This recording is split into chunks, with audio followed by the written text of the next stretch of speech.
हम जो हमारा यूनिट थर्ड कर रहे थे ब्लॉक 2 में से उसका जो बाकी का पार्ट है वो कंप्लीट करेंगे। तो हमें करना था रीडिंग कम्प्रहेंशन 2 से insure and be secure. Let's read this extract from an article on life insurance and then answer the questions given below. तो हमें कुछ लाइफ इंश्योरेंस के बारे में, हम LIC जो जिसके बारे में जो हम सुनते हैं हमेशा टीवी पे दिए जाते हैं उसके एड्स वगैरह, उसके बारे में हम पढ़ेंगे। The ideal anniversary gift for her an LIC policy for yourself. तो ये यहाँ पे बता रहा है कि अगर आपको उसको अगर एनिवर्सरी पे मतलब कोई गिफ्ट देना है तो अच्छा रहेगा आप उसको अपने लिए एक LIC पॉलिसी ख़रीदो। क्यों ख़रीदो उसके बारे में हम आगे जाके पढ़ेंगे। Life insurance can protect your loved ones in the event of an unforeseen tragedy.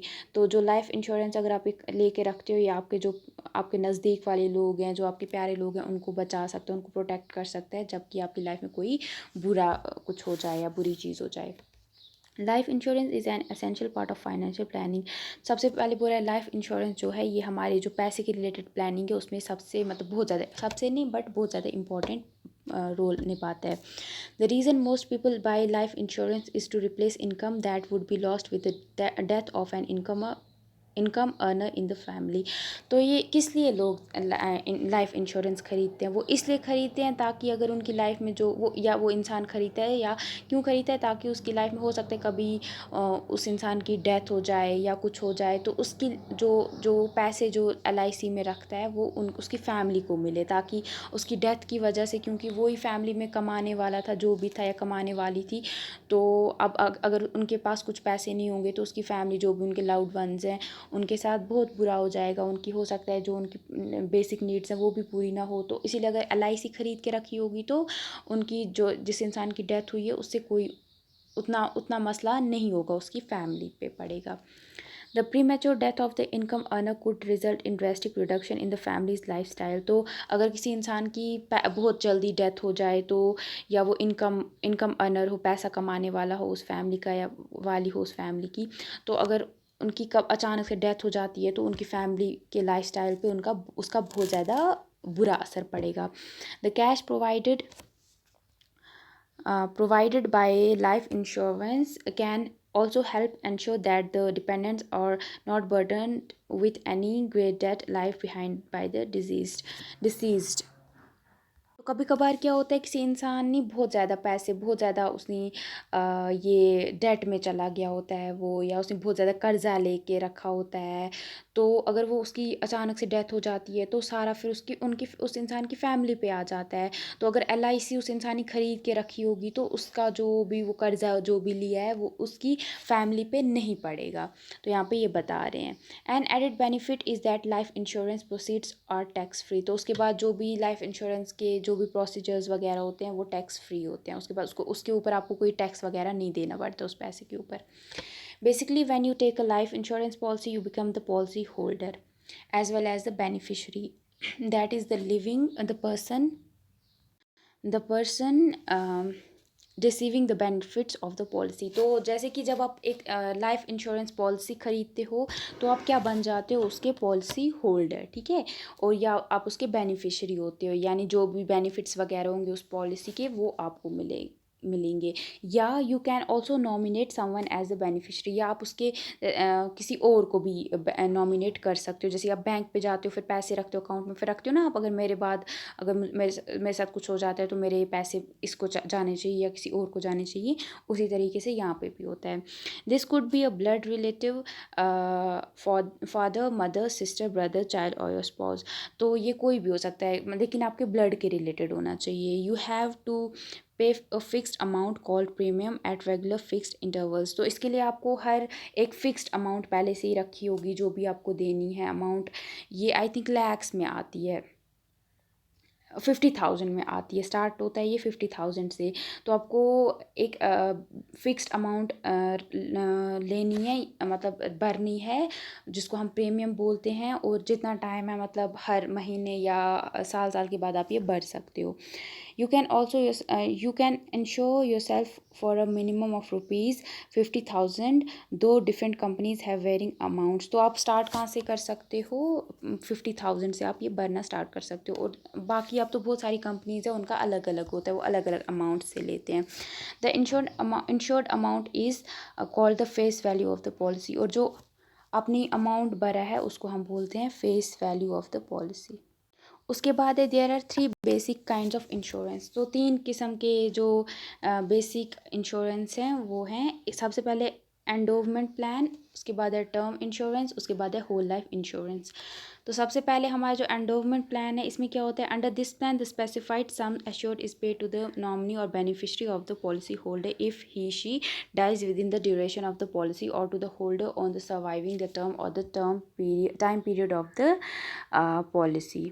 में क्या होता है, किसी इंसान को अगर पता होता है कि उसको इस टाइम के बाद वो गुजर जाएगा, या वो बोल के रखता है कि अगर मैं इस टाइम में गुजर जाता हूँ या मैं जब इधर गुजर जाऊँगा, यहाँ पे मैं गुजर जाऊँगा, तो उसके बाद जो मेरे पैसे होंगे ये मेरे किसी जो भी नॉमिनी होगा या बेनिफिशरी होगा या पॉलिसी होल्डर जो होगा उसको मिल जाने चाहिए. और जितनी आपने वो अमाउंट वहाँ पे जो सम आपने बोला होता है इतना मिलना चाहिए, उसको मिल जाता है. जितना पैसा आपका वहाँ पे जमा हो जाता है वो उसको मिल जाता है. और हो सकता है अगर आप ऐसा मतलब वो इंसान है वो नहीं गुजर जाता है उस टाइम में, तो अगर उसने वो इसको वापस से पॉलिसी को रिव्यू नहीं किया होता है या पॉलिसी को वो भूल गया होता है, तो उसको वो पैसे वापस नहीं मिलेंगे. अगर वो उस टाइम में पहले ही उसको उसको पता है कि अगर शायद उसको पहले ही लगता है कि शायद मैं अब नहीं गुजर जाऊँगा या मेरे साथ ऐसा कुछ नहीं होगा, तो क्या कर सकता है वो उसको पॉलिसी को वापस से आगे को खींच सकता है. तो फिर उसका वो आगे को जा सकता है, ये पैसे वापस भी आई थिंक निकाल पाएगा. उसके बाद है term insurance. This offers death protection for a term of 1 और मोर ईयर्स. तो इसमें क्या होता है, जो ये डेथ प्रोटेक्शन देता है एक इंसान को, ये आप खरीद सकते हो 1 या 2 साल के लिए. The some assured is payable only if the death occurs during the specified पर डिटरमाइंड टर्म. तो ये जो पैसे हैं जो आप भरते हुए तभी आपको मिलते हैं अगर आपको जो आपने टाइम बोला है ना कि इस टाइम में अगर ये इंसान है गुजर जाएगा, या जो भी है, मतलब जिस इंसान ने पॉलिसी खरीदी है उसको पता होता है. जैसे कभी कोई इंसान बीमार होता है तो उसको पता होता है पहले से कि मैं इतने टाइम में गुजर जाऊँगा, उसको डॉक्टर्स बोल के रखते हैं. तो वो उस टाइम में क्या करता है, अगर वो नहीं गुजर जाता है तो उसको पैसे नहीं मिलेंगे. अगर वो उस टाइम में गुजर जाता है, जो भी फिर उसके नॉमिनीज वगैरह होंगे उनको वो पैसे मिल जाते हैं. If the policy holder does not die the total amount of premium paid is not return and no survival benefits are provided. तो अगर वो इंसान उस टाइम में नहीं गुजर जाता है तो वो जो पैसे हैं वो उसको उसका जो भी बेनिफिट्स है वगैरह वो नहीं मिलेगा. Some term insurance policies are also convertible before the end of the term time period of the policy. You can change to an endowment or whole life policy even if you're not in good health. तो कुछ ऐसी भी insurance policies हैं जिनको आप convert कर सकते हो. आपको पता है अगर आपका मतलब इस टाइम अगर आपको लगता है कि मैं नहीं गुजर जाऊंगा, तो अगर आप टर्म इंश्योरेंस लेते हो उसमें तो आपके सारे पैसे डूब जाएंगे. तो आप एंडोवमेंट प्लान ले सकते हो या होल लाइफ इंश्योरेंस ले सकते हो, जिससे आप क्या कर सकते हो, अपने पैसे को बचा सकते हो. उसके बाद है होल लाइफ इंश्योरेंस. इसमें क्या होता है, provides for the payment of the face value of the policy upon the death of the insured regardless of when it में अकर. तो इसमें क्या होता है, तभी वो पैसे मिलते हैं एक इंसान के जो नॉमिनीज जिनको रखता है, जब उसकी डेथ हो जाती है. वो चाहे आज हो, कल हो या 100 साल के बाद हो, डजेंट मैटर. मैटर यही करता है कि जब उसकी डेथ होगी तो तब उसके जो भी नॉमिनीज़ हैं या बेनिफिशरीज़ हैं उनको वो पैसा मिलना चाहिए. वो चाहे जब भी हो डेथ, वो नहीं मैटर करता है. The market for life policies had opened up recently with a lot of private multinational companies setting up a shop. तो अब जो ये मार्केट इसका है लाइफ पॉलिसीज़ का, ये अभी मतलब बहुत ज़्यादा खुल रहे हैं. जैसे कि बहुत सारी प्राइवेट और मल्टीनेशनल कंपनीज़ ने ये खोले हैं. Earlier the life insurance corporation of India ruled the roost, but now you can shop for a suitable policy from various private players. पहले क्या होता था, कुछ एक ही थी हमारी life insurance corporation of India, जो कि मतलब सब इसी से ख़रीदते थे, यही मेन थी. लेकिन अब आप जहाँ से ख़रीदना चाहो, अलग अलग सब अलग अलग अपनी अपनी ये देते हैं, बेनिफिट्स देते हैं. जहाँ पे आपको पसंद होगा आप वहाँ से ख़रीद सकते हो. With increasing competition, companies are offering attractive riders along with the best base policy. Riders are flexible options that add value to the customers need. Policy needs some of these are. तो बहुत सारी अब क्योंकि companies आ गई हैं इसकी life policies की, तो इसके साथ ही क्या बढ़ रहा है, कंपटीशन बढ़ रहा है. अब क्या कर रही हैं बहुत सारी कंट्रीज़ है, वो लोगों को अट्रैक्ट करने के लिए, अपनी तरफ बुलाने के लिए राइडर्स दे रही हैं. राइडर्स क्या होते हैं, वो अपनी जो उन्होंने बनाई है ना, कुछ ऑप्शंस रखे हैं कि अगर आप ये पॉलिसी हमारी खरीदते हो, हम इसके बदले आपको ये देंगे. तो उसके ऊपर आपने वो देखते हैं दूसरी कंपनीज क्या दे रही हैं, तो उससे अच्छा देते हैं लोगों को, कुछ ज़्यादा ऑप्शंस देते हैं ताकि लोग उससे इम्प्रेस होकर उनकी पॉलिसी ख़रीद लें. अब वो ऐसा कर रहे हैं बहुत सारी कंपनीज. जैसे कि वो राइडर्स क्या होते हैं, जैसे कि वो देते हैं अगर किसी की एक्सीडेंटल डेथ हो जाती है, अचानक से डेथ होती है, तो उसको सारे पैसे वापस मिल जाएंगे. या पार्शियल डिसेबिलिटी, कोई कभी मतलब आँख में कुछ लग जाती है या कहीं किसी एक जगह पे लग जाती है इंसान को, या चल नहीं पाता है, तो पैसे मिल जाएंगे. Critical illness risk cover against cancer, stroke, heart disease. कभी बेचारे किसी इंसान को कोई प्रॉब्लम होती है, जैसे कि कैंसर खुदा ना खास्ता होता है, स्ट्रोक आ जाता है, हार्ट डिजीज़ होता है, इसके रिलेटेड तब वो पैसे मिल सकते हैं. या डबल सम अश्योर्ड, कभी कभार ये कुछ कंपनीज है वो बोलती हैं कि हम आपको डबल पैसा वापस कर देंगे या दे देंगे डेथ के बाद, ताकि उनकी जो पॉलिसी है वो लोग ज़्यादा ख़रीदें. You also have the choice of payment options. आपके पास कैसे आप पेमेंट करोगे वो भी ऑप्शंस है. आप सिंगल प्रीमियम एक बार में पैसे दे दोगे, एनुअल साल में दोगे, या 2-3 साल के बाद दोगे, आपकी अपने हिसाब से आप दे सकते हो. Most companies even link your policies with unit schemes, mutual fund, so that your returns increase. तो बहुत सारी ऐसी कंपनीज़ है वो आपके जो आप अपनी पॉलिसी ख़रीदती है उसमें उसके वो जो पैसे हैं वो म्यूचुअल फंड्स में भर देते हैं, जिसके बारे में हमने प्रीवियस यूनिट में पढ़ा, प्रीवियस वीडियो में पढ़ा था, सॉरी. तो वो जब वो म्यूचुअल फंड्स में पैसे डालते हैं तो उससे क्या हो जाएगा, आपके जो पैसे हैं वो डबल हो जाएंगे, इंक्रीज़ होंगे. तो आपको उससे फ़ायदा मिलेगा. यू दस गेट डिविडेंड्स और बोनसेस ऑन योर प्रीमियम्स, जिसकी वजह से आपको बहुत ज़्यादा फ़ायदा मिलता है. उसके बाद है the best time to buy insurance is while you are healthy and young. The older you get the high the premium you have to pay. तो जो सबसे अच्छा टाइम है जब आप इंश्योरेंस ख़रीद सकते हो, तो तब वो है कि जब आप छोटे होंगे, और जितने आप छोटे होंगे आपको उतने कम प्रीमियम देना पड़ेगा, उतना कम पैसा देना पड़ेगा. और जितने आप बड़े होंगे आपको उतना ज़्यादा उनको पैसा देना पड़ेगा, यानी आपको फिर लैक्स में पे करना पड़ेगा. A competent professional will help you to select a policy that fits in with your needs. तो अगर आपके पास पैसा है और आप इसमें डालना चाहते हो, आप रखना चाहते हो किसी के लिए, ताकि आगे जाके उनको प्रॉब्लम ना हो अगर आपको कुछ हो जाए, तो आप किसी प्रोफेशनल के पास जा सकते हो जो कि इसके रिलेटेड काम करता है. तो वो आपको अलग अलग पॉलिसीज़ बताएगा जो कि आपको फिट होंगी, जो आपकी ज़रूरतों को पूरा करेंगी. You must take into account your existing financial resources and assets, your income, needs, liabilities and your goals. और साथ में जब भी आप ये पॉलिसी ख़रीदो, पहले आपको देखना है कि आपकी अभी की फाइनेंशियल कंडीशंस कैसी हैं, कि आपके पास इतना पैसा है कि आप हर महीने या हर साल के बाद दे पाओ, या आपकी अभी की इनकम नीड्स कैसी हैं, कितना आप अफोर्ड कर सकते हो, या आगे जाके आपके गोल्स क्या हैं. क्या अगर आप यहाँ से इन्वेस्ट इसमें कर रहे हो तो आगे जाके मत आपको कोई प्रॉब्लम हो जाएगी आपके गोल्स को अचीव करने की. उसके बाद है हेयर्स नीड्स एनालिसिस रखना यू कैन प्रेफर टू. उसके बाद एक इन्होंने आपको चार्ट दिया है जिसमें आपको जो भी पॉलिसी कौन सी आपको चीज़ है जिसके मतलब कोई है आपको प्रॉब्लम, उसके लिए आप कौन सी पॉलिसी ख़रीद सकते हो. जैसे कि अगर आपको लाइफ प्रोटेक्शन चाहिए उसके लिए प्योर टर्म लाइफ टर्म आप ख़रीद सकते हो. और आपको प्रोटेक्शन प्लस सेविंग्स करनी है तो उसके लिए आप एंडोवमेंट या होल लाइफ प्लान ख़रीद सकते हो. अगर आपको बच्चे की एजुकेशन या शादी के लिए कोई प्लान प्लस प्रोटेक्शन चाहिए उसके लिए आप मनी बैक या एंडोवमेंट प्लान ख़रीद सकते हो. अगर आपको रिटायरमेंट प्लानिंग चाहिए, रिटायरमेंट के बाद चाहिए, उसके लिए आप पेंशन प्रोडक्ट, एंडोवमेंट या एन्यूटी ख़रीद सकते हो. और आपको घर का यानी होम लोन प्रोटेक्शन चाहिए उसके लिए मॉर्टगेज या रिडेम्पशन प्लान ख़रीद सकते हो. और मेडिकल एक्सपेंसेस, अगर आपकी हेल्थ के रिलेटेड कोई इश्यूज़ हैं उसके लिए आप हेल्थ इंश्योरेंस या क्रिटिकल इलनेस राइडर ख़रीद सकते हो. उसके बाद है आपका चेक योर प्रोग्रेस 3. इसमें आपको ट्रू और फॉल्स बताना है. तो सबसे पहले है life insurance isn't necessary for everyone. जो लाइफ इंश्योरेंस है वो सबके लिए ज़रूरी नहीं है. तो ये सबसे पहले ही गलत है क्योंकि इसने पहले ही बोला था कि वो ज़रूरी है टॉपिक में. उसके बाद है people buy life insurance to earn money. लोग पैसा ख़रीदने के लिए जो ये है लाइफ इंश्योरेंस है वो ख़रीदते हैं। बिल्कुल गलत, वो तो है ही नहीं, वो हो गया ना म्यूचुअल फंड्स।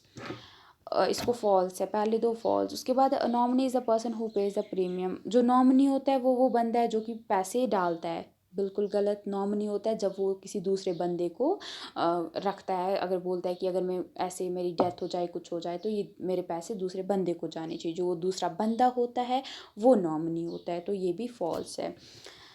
जो पहला है उसको हम पॉलिसी होल्डर बोलते हैं, जो पैसे डालता है। The face value of the policy is the total amount for which insurance is made. Face value हम किसको बोलते हैं? जो कि टोटल अमाउंट जो आप इंश्योरेंस के लिए डालते हो ना, उसको हम बोलते हैं face value of the policy. तो ये ट्रू है। Under term plan policies, if you do not die within the term period you get the benefits and payment. जो अगर आप टर्म प्लान पॉलिसीज़ लेते हो, अगर आप जो आपने बोला है टाइम उसमें गुजर जाऊंगा मैं, तो अगर आप उसमें नहीं गुजर जाते हो तो उसके बाद आपको जितने भी बेनिफिट्स और पेमेंट है वो वापस मिल जाती है। तो गलत है, नहीं मिलती है वापस।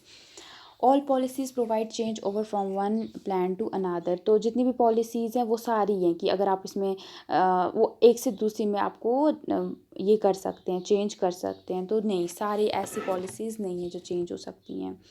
राइडर्स आर रिडार्स या राइडर्स, आई थिंक ये रिडार है ना, riders are compulsory conditions in the policy. जो रिडार्स हैं ये ज़रूरी होनी चाहिए हर एक पॉलिसीज़ में। नहीं, ये नहीं होती हैं, क्योंकि अलग अलग कंपनीज़ है वो अलग अलग रखती हैं ना, कोई रखती भी है कोई नहीं भी रखती है। तो ये ज़रूरी नहीं है, वो अपने हिसाब से अपनी जो पॉलिसी उसको अट्रैक्टिव बनाने के लिए रखती हैं। तो ये फॉल्स है।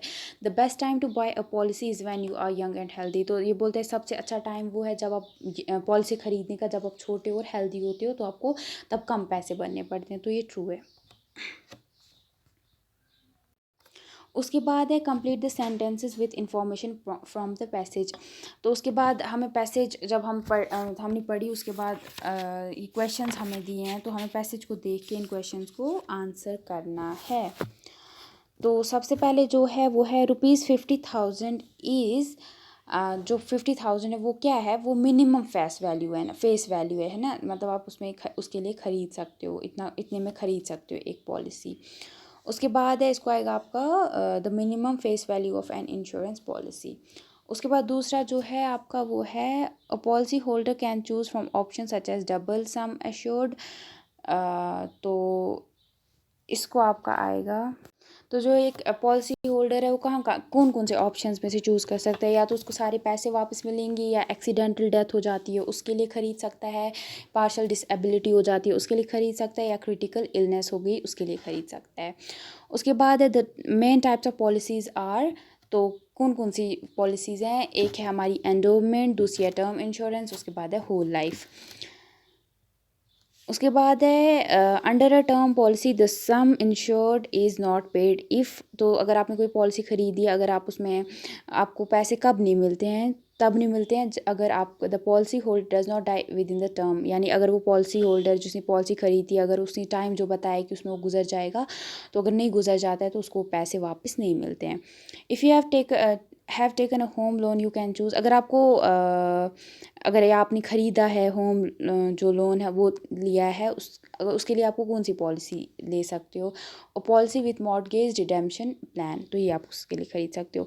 To cover doctors hospital charges choose. अगर आपको डॉक्टर के जो भी, या हॉस्पिटल अगर कोई प्रॉब्लम है उसके जो आपको उसके लिए कोई पैसे चाहिए, उसके लिए आप कौन सी ये चूज़ कर सकते हो पॉलिसी? उसके लिए आप चूज़ कर सकते हो health insurance, critical illness retire. और उसके बाद है वोकेबलरी, यानी नए words. In the previous passages you read a number of new words. Let us study them a little more closely and find out what are the meanings they have apart from context of finance. तो अभी हमने जो unit में कुछ words पढ़े जो कि नए वर्ड्स थे, तो उसके हम देखेंगे कि वो पैसे के रिलेटेड थे ना। तो अब पैसे से छोड़ के अलग क्या उनके मीनिंग्स है? सबसे पहले म्यूचुअल, जैसे म्यूचुअल फंड्स था उसमें हमने देखा म्यूचुअल क्या होता है। एक एडजेक्टिव है, ठीक है, ये होती है, ये फीलिंग हो सकती है, ये एक्शंस में हो सकता है। तो एक्सपीरियंस्ड और done by two or more people or groups. Example, if two people like each other their liking is mutual. यानी ये एक इंसान, ये दो इंसानों के बीच में हो सकती है, या ग्रुप के बीच में हो सकती है, ठीक है। या हम बोल सकते हैं, एक एग्जाम्पल है कि जब दो इंसान एक दूसरे को पसंद करेंगे तो वो म्यूचुअल है, ठीक है, यानी वो दोनों मिल के कर रहे हैं, ये कोई एक नहीं होता है, उसको भी हम म्यूचुअल बोलते हैं। उसके बाद है म्यूचुअली। ये म्यूचुअली हम ये एडवर्ब में यूज़ करते हैं, यानी वर्ब के साथ ऐड करते हैं। तो जैसे कि the agreement was mutually signed by the brothers, यानी जो एग्रीमेंट था वो दोनों भाइयों ने मिल के साइन किया। उसके बाद हमने पढ़ा था शेयर। शेयर एक नाउन है, ठीक है। A portion of a whole given to or taken from another. Share हम बोल सकते हैं जब हम किसी को किसी अपने जो हमारी चीज़ हो उसमें से हिस्सा दें या किसी से उसका एक हिस्सा लें, हिस्सा शेयर जो देगा। Each of equal parts into which a company special capital is divided giving the owner proportion of profits. उसके बाद है where is my share of ice cream. जैसे कि आप कभी बोलते हो मेरा हिस्सा कहाँ है, हिस्सा जैसे होता है ना उसको हम बोलते हैं शेयर। मेरे आइसक्रीम का हिस्सा कहाँ है। उसके बाद है my uncle has bot shares of Telco. तो मेरे अंकल है उसने जो एक कंपनी है टेल्को उसका शेयर ख़रीदा है। उसके बाद शेयर हम बोलते हैं वर्ब में है वो use with others participate in. जब हम किसी के साथ कोई चीज़ में घुसते हैं या कोई चीज़ करते हैं या पार्टिसिपेट करते हैं उसको भी हम शेयर बोलते हैं। Please share these notes among yourselves, we attended the party to share in the celebration. तो कभी हम जैसे एग्जाम्पल है कि वो जो नोट्स हैं प्लीज़ मेरे साथ शेयर करना, या हम उसके बाद बोले हम जाते हैं पार्टीज़ में ताकि जो सेलिब्रेशन है उनको शेयर कर सकें। उसके बाद हमने रिटर्न पढ़ा था। रिटर्न हो गया कम और गो बैक, या आना या वापस जाना। सेंड और ब्रिंग बैक, या भेजना या कोई चीज़ वापस लाना। Send the ball back in tennis, profit returns, या इसमें जैसे एग्जांपल है कि वो बॉल जो है वो वापस भेजो। उसके बाद है हम रिटर्न प्रॉफिट में भी, प्रॉफिट जब हमें कोई चीज़ नफ़ा दे रही हो उसमें भी हम यूज़ करते हैं, तो रिटर्न्स उसको भी हम बोलते हैं। उसके बाद है रजिस्टर। ऑफिशियल लिस्ट रजिस्टर आपको पता है क्या होती है, कोई ऑफिशियल लिस्ट जो होगी, या book in which items are recorded for reference. कोई बुक जिसमें आप कोई चीज़ लिख के रखते हो या कोई आपका रजिस्टर होता है उसको। Form of language use in particular circumstances. ये तब ये कोई लैंग्वेज मतलब उस टाइम पे यूज़ की जाती है, मतलब किसी यूज़ ज़्यादा, मतलब जब आप इन फॉर्मल वे में बात कर रहे हो तब आप रजिस्टर बोलते हो, या अभी स्कूल में बात कर रहे हो, अगर फ्रेंड्स में बात करते हो आप बोलते हो, अगर आपकी कॉपी है उसको आप कॉपी बोलते हो, बट तब जाओगे आप बोलो नोटबुक या रजिस्टर, है ना। ऐसे ज़्यादा ये कब यूज़ की जाती है जब हम लीगल मैटर्स की, कानून के मैटर्स की बात कर रहे हो, या रिटर्न इन लीगल रजिस्टर या कोई लीगल रजिस्टर में लिखना हो हम, तब हम रजिस्टर बोलते हैं इसको। वर्ब में बोलते हैं note down formally in writing. तो रजिस्टर हम अगर फॉर्मल वे में किसी को बोलना होगा कोई चीज़ लिखो तो हम उसको बोलेंगे रजिस्टर, ठीक है, resistor this thing. Make a mental note, या कोई चीज़ याद रखना, दिमाग में रखना। शो इमोशन ऑन फेस, या अपने चेहरे पे कोई इमोशन दिखाना। रजिस्टर्ड पोस्ट, ये होता है postal procedure with special precaution in case of loss. कोई चीज़ जो हो ऑफिस के रिलेटेड या पोस्ट करनी हो वो अच्छे से पोस्ट करे, बिना बहुत सारी प्रिकॉशंस के साथ और बिना उसको घुमाए, तो उसको बोलते हैं रजिस्टर्ड पोस्ट। उसके बाद गिल्ट हमने देखा था, ये होता है ओवरलेड विद गोल्ड, यानी गोल्ड के रिलेटेड ये होती है। The gilt dome of the temple glittered in the sky, यानी वो जो सोने की जो डोम बनी हुई थी वो टेम्पल जो थी वो बहुत चमक रही थी आसमान में। गिल्ड फंड्स होते हैं of securities have high degree of fallibility. जो गिल्ड फंड्स होते हैं ये वो वाले फंड्स होते हैं जहाँ पे हम अपना पैसा इन्वेस्ट करते हैं और यहाँ पे हमें ज़्यादा विश्वास हम कर सकते हैं पे। उसके बाद है एसेट। एसेट एक नाउन है, यूज़फुल और वैल्यूबल पर्सन और थिंग। ये कोई चीज़ हो सकती है, इंसान हो सकते हैं जिसके आपको बहुत सारे फ़ायदे होंगे या वैल्यू होंगे, वैल्यूबल होगी जो। एसेट्स अगर प्लूरल में हम यूज़ करेंगे तो बोल सकते हैं हम प्रॉपर्टी को, या कोई चीज़ जो आपकी हो उसको आप बोल सकते हो। उसके बाद है आपका चेक योर प्रोग्रेस 4। इसमें फिल इन द ब्लैंक्स हैं, तो हमें इनको जो सही वर्ड्स हैं वो डालने हैं यहाँ पे, इन्हीं जो वोकेबलरी हमने सीखी ना इसी में से। तो सबसे पहले है I sent my application form to the university by, इधर लिखोगे आप रजिस्टर्ड पोस्ट। उसके बाद है लैंडर प्यासेस, सॉरी अगर मैं इसको मिस प्रोनाउंस कर रही हूँ, बट मुझे लग रहा है ये लैंडर पाइस है, ठीक है। पाइसेस dash are very strong and well placed, यहाँ पे आएगा आपको returns. You have invested in a dash scheme so you are secure and it will give you good dash. तो पहले को आप लिखोगे गिल्ड, फिर लिखोगे आप दूसरे डैश में रिटर्न्स। उसके बाद है when he was scolded his face did not dash any expression, तो यहाँ पे आप लिखोगे register. The son asked his for his dash of his fathers, तो आप लिखोगे यहाँ पे शेयर और assets. The couple got divorced by dash consent, यहाँ पे आप म्यूचुअल लिखोगे। उसके बाद है Rani is very hard working, she will be an dash to any organisation where she works. तो एसेट आप लिखोगे यहाँ पे। तो जो सबसे पहले है ना, ये है कि मैंने जो एप्लीकेशन भेजी थी वो मैंने कहाँ भेजी, जो यूनिवर्सिटी है उसके रजिस्टर्ड पोस्ट पे। उसके बाद जो दूसरा है वो है कि जो लैंडर्स बाइस जो है उसके जो रिटर्न्स मिलेंगे वो बहुत ही स्ट्रॉन्ग और वेल प्लेस्ड होते हैं। उसके बाद है आपने अगर आप गिल्ट जो स्कीम है उसमें आप अगर इन्वेस्ट करते हो तो आपको हमेशा ये रहेगा कि आपको अच्छा रिटर्न ही मिलेगा, आपको कभी उसकी टेंशन लेने की ज़रूरत नहीं है। जो चौथा था वो था कि जब टीचर ने उस बच्चे को डांटा तो उसके फेस पे कोई एक्सप्रेशन नहीं था। उसके बाद है जो बेटा है वो अपने बाप को बोलता है कि मुझे अपने जो आपका हिस्सा है उसमें से, मतलब जो आपका जो भी आपकी चीज़ें हैं उसमें से मुझे हिस्सा दो। उसके बाद है जो कपल थे वो दोनों ने मिल के डिवोर्स पेपर मतलब पेपर पे साइन किया, डिवोर्स ले लिया। उसके बाद जो रानी है वो बहुत ही मेहनती लड़की है, जहाँ पे भी वो जिस भी कंपनी में काम करेगी वो वहाँ पे उनको बहुत फ़ायदा देगी। तो ये थे इनके मीनिंग्स। तो उसके बाद है ग्रामर। इसमें हम देखेंगे कंडीशनल क्लॉज क्या होता है, टाइप 1 और 2। A conditional clause is a type of subordinate clause most commonly introduced by the conjunction if or unless. Like most subordinate clauses introduced by conjunction, the conditional clauses can either go before the main clause or after it. तो जो हमारे conditional clauses होते हैं ना, ये आप याद रखना, जब हमारे किसी सेंटेंस में if या unless लगे ना, वो हमारा क्या होता है, if और unless है ना, जो ये conjunctions होते हैं, ठीक है। तो जिस भी सेंटेंस में ये लगेगा या जिस भी सेंटेंस में हमें इसकी मदद लेनी पड़ेगी वो हो जाएंगे हमारे कंडीशनल क्लॉजेस, ठीक है।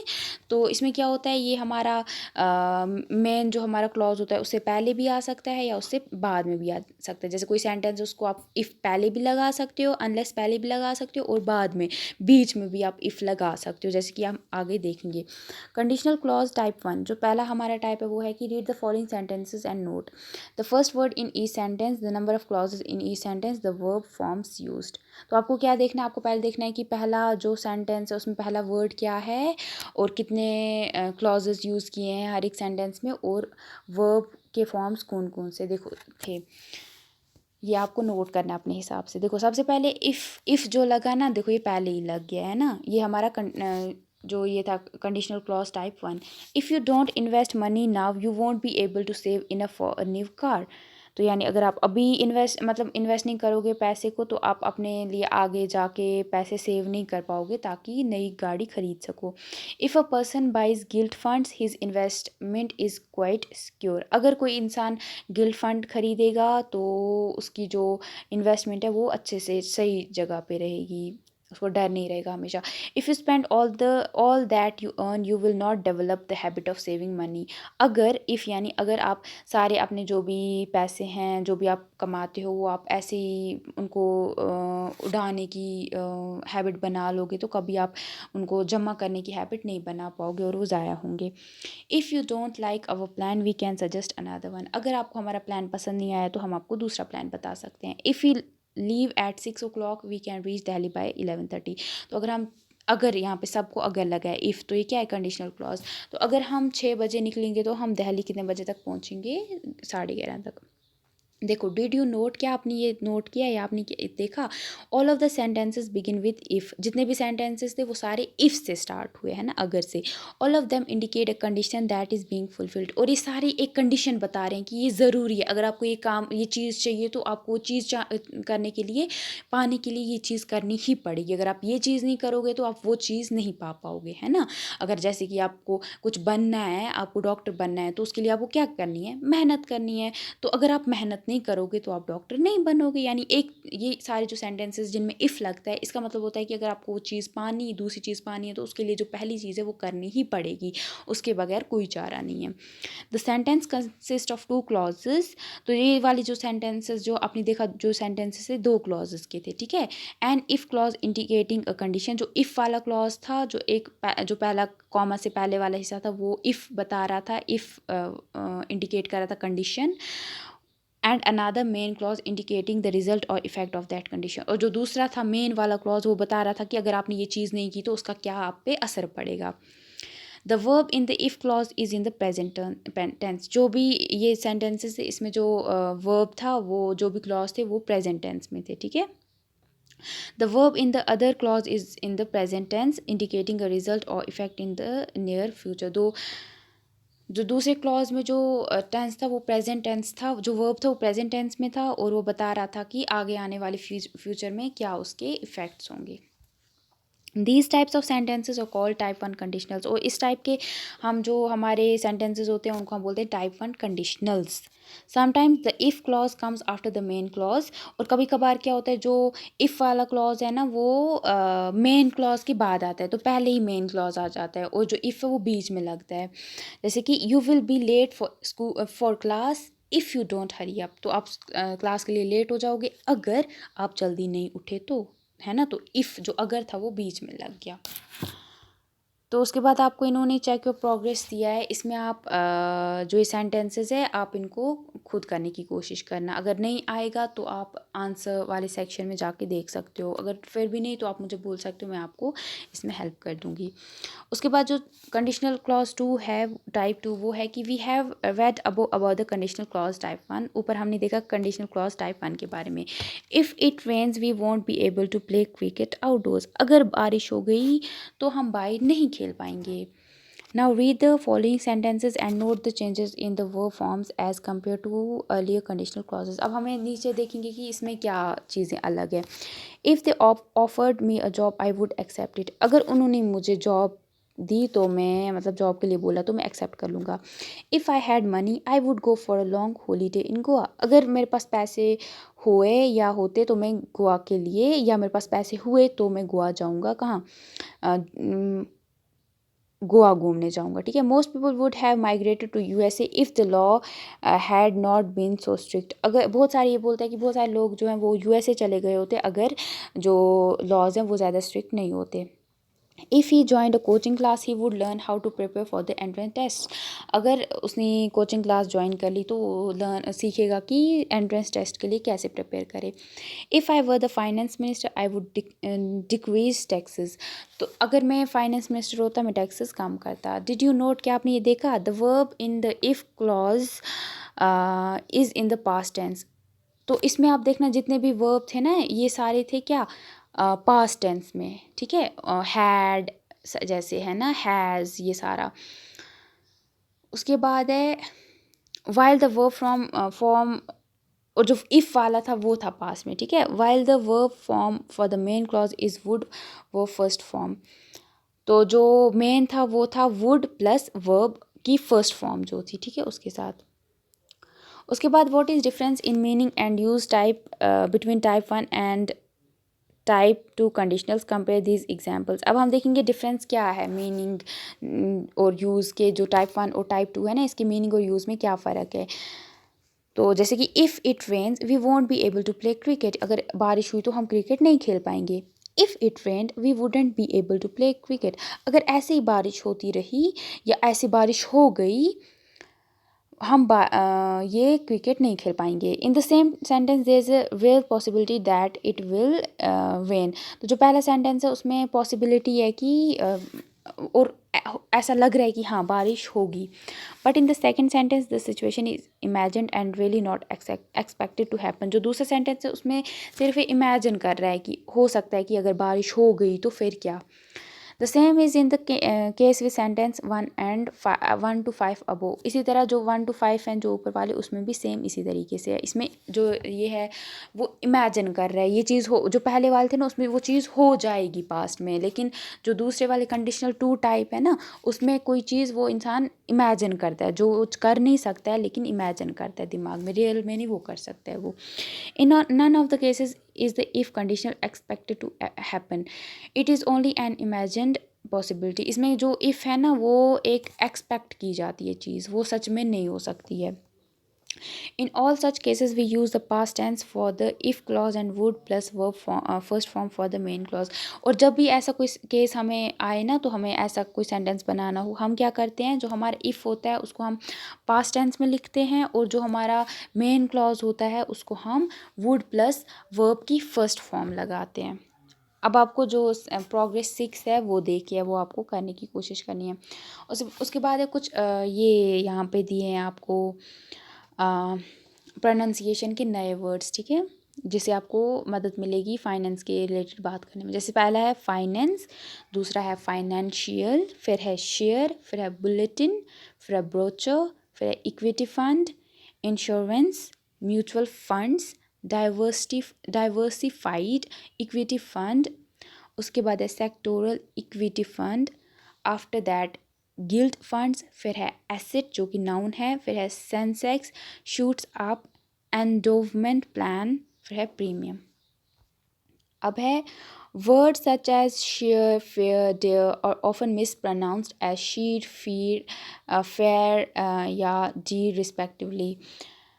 तो बहुत बार जैसे कि जो हमारा शेयर है, फेयर है या डेयर है, इनको हम अलग अलग ये इसमें यूज़ करते हैं, गलत बोलते हैं, या डेयर, ठीक है। शेयर, शेर, फेयर या डेयर, ठीक है, इनको हम शीर, फियर या डियर बोलते हैं। तो उसी तरीके से कुछ नए वर्ड्स हैं, हम उनको सही से, बहुत बार मैं भी गलत बोलती हूँ ये वर्ड्स को, तो ये सब गलती करते हैं, इसमें कोई बुरी बात नहीं है, तो हम ये सीखेंगे। जैसे कि शेयर है, इसको हम शीर बोलते हैं, ये शेयर है, ठीक है। फिर है डेयर, फिर है एयर, फिर है फेयर, फिर है हेयर, फिर है मेर, फिर है स्टेयर, ठीक है, जो कि हम बोलते हैं share, dear, ear, fear, here, mere, stair, ठीक है, ऐसे नहीं, इसको बोलते हैं शेर, डे, शेर, ए की आवाज़ को, ए को आपको ज़्यादा स्ट्रेस देना है, ठीक है।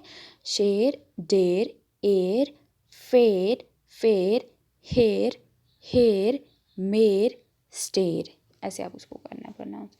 उसके बाद हम देखेंगे जब बैंक पे आपको अकाउंट खोलना होता है, उसके लिए आपको एप्लीकेशन भरनी पड़ती है, एप्लीकेशन फॉर्म आप कैसे भर सकते हो, तो आप इसकी प्रैक्टिस करोगे। जो पहला है ना, इधर आपको अपना कैपिटल लेटर्स में अपना नाम लिखना है, फुल नेम, उसके बाद आपको दूसरे में एड्रेस, उसके बाद आपको अपना फ़ोन नंबर लिखना है, फिर आपको पिन कोड जो आपके एरिया का होगा वो लिखना है, उसके बाद आपको डेट ऑफ बर्थ लिखना है, पहले में कौन सा दिन था, फिर कौन सा मंथ था, फिर कौन सा ईयर, उसके बाद आपका वापस से डेट ऑफ बर्थ लिखना है, फिर आपको अपना जो भी गारंटर होगा, जो भी, क्योंकि ज़रूरी होता है ना गारंटर, जिसका ऑलरेडी बैंक में अकाउंट हो तो वो आपकी गारंटी लेता है, तो उसका पहला नाम, उसका लास्ट नाम, उसका अकाउंट नंबर और कौन सा अकाउंट टाइप है, सेविंग्स है या कोई और है।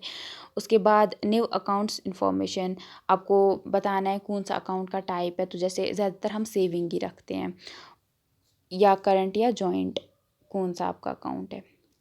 तो उसके बाद है हमारा ये, इसके साथ ये टॉपिक ख़त्म हो गया। Thank you.